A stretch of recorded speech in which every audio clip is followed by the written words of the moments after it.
party at the Livestock Exchange building in North Fort Worth.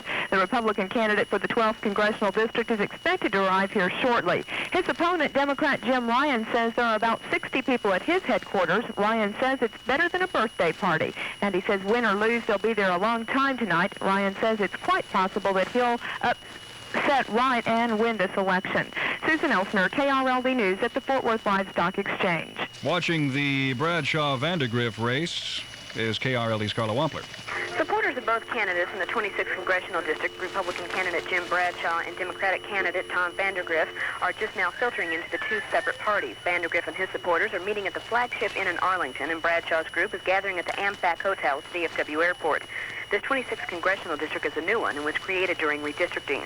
Although this district appears heavily Republican on paper, political observers say this advantage could be offset by the popularity of Vandergriff, who's a former mayor of Arlington. Most people consider this race even, and now with 7 out of 198 precincts reporting in Tarrant County, Vandergriff has a slight lead over Bradshaw. Carla Wampler, KRLD News in Arlington. And watching the vote counts in Tarrant County at the Fort Worth Star-Telegram building is Lisa Napoliello. Jim, we're still awaiting the initial returns for Tarrant County. There will be 305 precincts reporting. The tabulations are being counted now by hand, so it is a slow start at first. 10,000 absentee ballots are now being calculated and are expected very shortly. Lisa Napoliello, KRLD News, Tarrant County Election Return Headquarters, Fort Worth. Some new figures now in the U.S. Senate race between Benson and Collins, with 629 precincts of 6,535 around the state reporting, about 10% of them. Collins is trailing Benson 46 to 54%.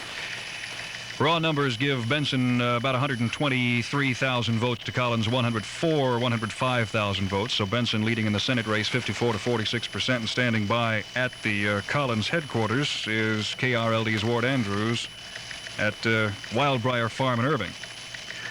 Jim, the watch party here has been for the press corps. Up to now, Congressman Jim Collins has been unable to reach the platform setup, roping remarks as one TV or radio reporter after another grabs his arm for a private chat.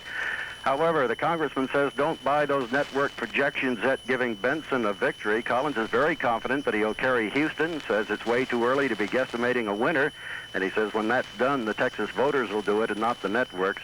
He seems very relaxed. I said he's beaming with confidence.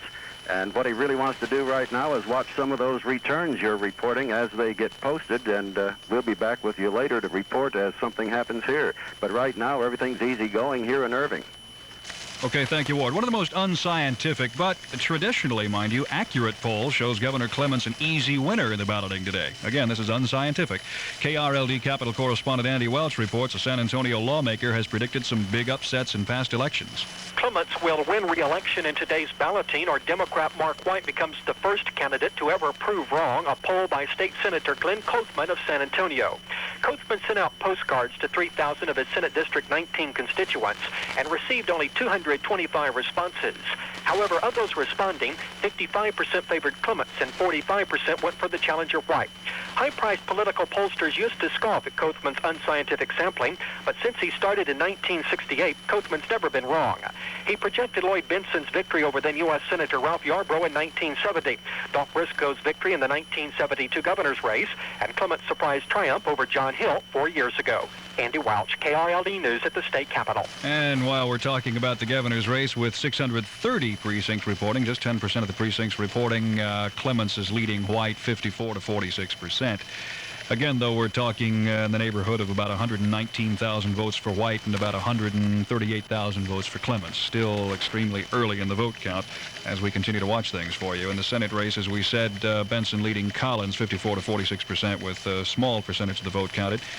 The race in the 3rd Congressional District, North Dallas, Steve Bartlett, as expected, jumping out to an early lead, which is expected to hold throughout the evening. Bartlett leading McNeese 76 to 24%. That's with about about a quarter of the vote counted in the 3rd Congressional District. 5th District, the Bryant-Devaney race right now. Bryant with a comfortable edge over Devaney, 63 to 37%, with about a quarter of the vote counted. Bryant leading Devaney, 63 to 37% for the 5th Congressional District race. KRLD News Time is coming up on 8:15. Election Watch 82 will continue.